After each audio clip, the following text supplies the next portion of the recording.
हम political system में जब बाइकैमरलिज्म की बात करते हैं, यानी कि द्विसदनीय व्यवस्था, जो हमने यूके से हमने अडॉप्ट भी किया, कॉन्स्टिट्यूशनल प्रोविजन है, मतलब कि दो सदन होना, विधायिका के दो सदन होना। हमारे यहाँ पार्लियामेंट में भी दो सदन है, upper house, lower house, Rajya Sabha, Lok Sabha.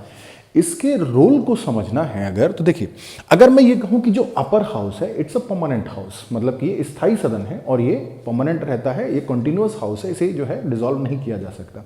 लेकिन भारत में जो मामले हैं वो हमने क्योंकि अडॉप्ट किए हैं, मिक्स करके किए हैं। अब इसको हम देखें कि फेडरल स्ट्रक्चर या फेडरल पॉलिटी में क्या मामला है, यूनिटरी में क्या मामला है। अब देखिए, फेडरल पॉलिटी, इसका बड़ा अच्छा एग्जांपल है यूएसए। यूनिटरी पॉलिटी मतलब यूके।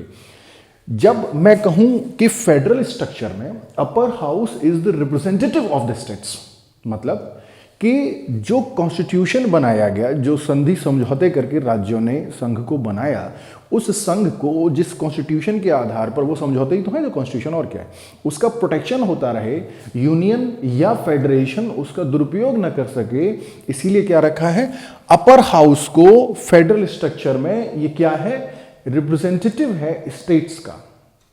और यूनिटरी सिस्टम जैसे यूके, वहां भी एक अपर हाउस है, लेकिन उसे कहते क्या है, House of Lords. House of Lords, इसका काम क्या है, ट्रेडिशंस को बना के रखना।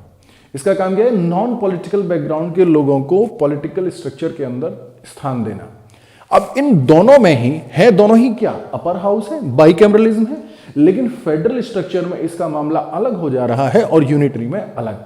अच्छा, भारत में देखिए क्या है, भारत में क्योंकि हमने क्या लिया, हम फेडरेशन प्रॉपर नहीं है, we are union of states, मतलब we have federal structure but with unitary biases, मतलब एकात्मक पूर्वाग्रहों के साथ हमने उसको धारण किया है। अब इसके बीच में हम दोनों के मिश्रण को जब देखते हैं तो भारत में 245 सीट्स इन राज्यसभा, और ये जो राज्यसभा है, जो अपर हाउस है, वो परमानेंट भी है, और परमानेंट होने के साथ साथ वो रिप्रेजेंटेटिव ऑफ स्टेट्स भी है। और हमारे यहां क्या हो रहा है कि नॉन पॉलिटिकल बैकग्राउंड के 12 लोगों को साथ में भी रख रहा है।